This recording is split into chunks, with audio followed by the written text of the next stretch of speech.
तो आज जो है अयोध्या त्रेता युग में पहुंच चुकी है। एक बार फिर से वही हर्षोल्लास है, एक बार फिर से वही खुशियां हैं और एक बार फिर से अयोध्या में वही रौनक है।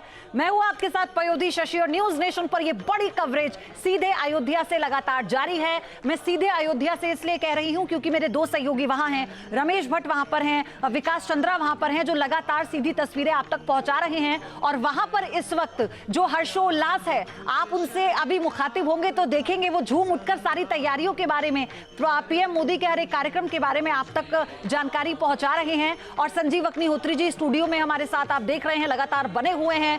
रमेश, आप ही के पास आते हुए जरा आप आगे बता दीजिए कि प्रधानमंत्री मोदी अभी जो अपडेट है वो कहां पहुंचे हैं, कौन से मंदिर में हैं, और जैसे जैसे दिन चढ़ रहा है कितना उल्लास, कितना हर्ष वहां पर आपको देखने को मिला?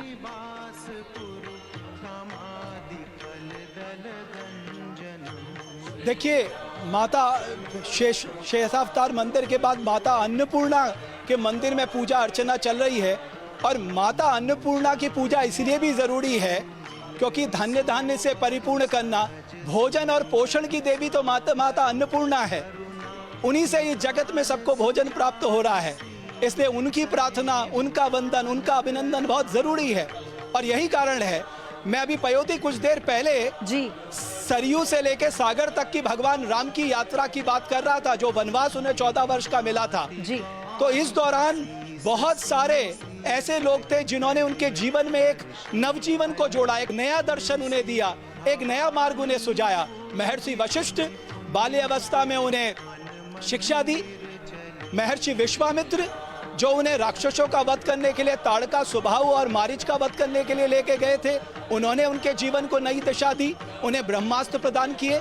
महर्षि अगस्त जिन्होंने दंडकारण्य वन में उन्हें तमाम ब्रह्मास्त्र स्थापित किए और उन्हें रावण के वध का प्रयोजन भी बता दिया। उसके आगे अगर देखें, अहिल्या का जो उन्होंने अहिल्या को तारा, आप शबरी की बात कर ले, शबरी के आश्रम में सिर्फ ना गए भी, उन्हें नवादा भक्ति का भी आशीर्वाद दिया। तो निषाद ग्रह, निषाद जी को उन्होंने आशीर्वाद दिया जिन्होंने गंगा पार लगाई। तो सरयू से लेकर सागर तक इन महत्वपूर्ण लोगों का बड़ा योगदान रहा, इसलिए इनके मंदिर वहां पर स्थापित किए गए हैं। मां अन्नपूर्णा देवी और शेषनाग भगवान, आप याद करिए जब लक्ष्मण ने ब्रह्मास्त्र चलाया था, मेघनाथ ने ब्रह्मास्त्र चलाया था लक्ष्मण जी के ऊपर, और जब वो मूर्छित हो गए थे तो मेघनाथ उन्हें उठा के ले जाना चाहता था लंका में, ताकि रावण को दिखा सके कि मैंने वध कर दिया लक्ष्मण का। लेकिन क्योंकि लक्ष्मण तो शेषनाग का अवतार थे, ये समस्त धरा को वो अपने फन पे धारण किए हुए हैं, उन्हें कैसे उठा सकता था। इसलिए शेषनाग का भी मंदिर की भी पूजा हो रही है। तो ये जितने भी कार्यक्रम यहाँ पर चल रहे हैं साहब, उनका बड़ा पौराणिक महत्व है, सांस्कृतिक महत्व है, आध्यात्मिक महत्व है जी। और ये तस्वीरें इस वक्त हम दिखा रहे हैं प्रधानमंत्री मोदी की, उनके साथ मुख्यमंत्री योगी आदित्यनाथ भी इस वक्त हैं। और यहाँ पर मां अन्नपूर्णा की पूजा करते हुए अन्नपूर्णा देवी मंदिर वो पहुंचे हैं। और नजदीक में कहते हैं कि सीता रसोई भी है। विकास चंद्रा हमारे साथ लगातार बने हुए हैं। विकास जी, ये अन्नपूर्णा मंदिर की सीधी तस्वीरें हम आपको दिखा रहे हैं। मैं आपसे इसका अभिप्राय समझना चाहती हूँ। ये जो मंदिरों का सिलसिला शुरू हुआ है, उसके बाद सबसे आखिर में फिर राम मंदिर जाएंगे?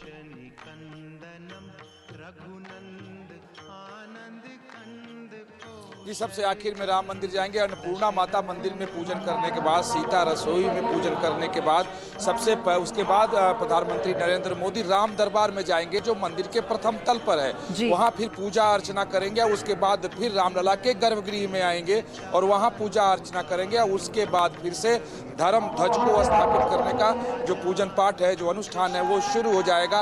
और लगभग 50 मिनट का समय बचा हुआ है कि जब धर्म ध्वज शिखर पे लहराने लगेगा, उसको स्थापित कर दिया जाएगा।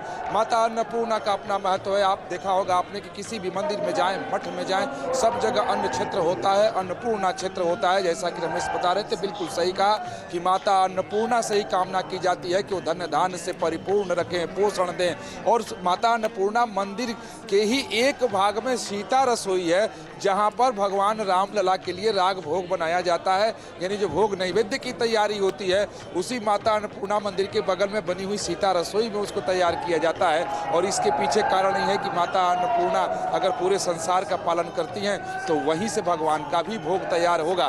तो इसलिए प्रधानमंत्री वहाँ पूजा करने के बाद सीधे गर्भगृह में जाएंगे राम दरबार के, और राम दरबार के बाद फिर नीचे आएंगे वो जहाँ रामलला विराजमान है। उसके बाद जो है पताका को स्थापित किया जाएगा।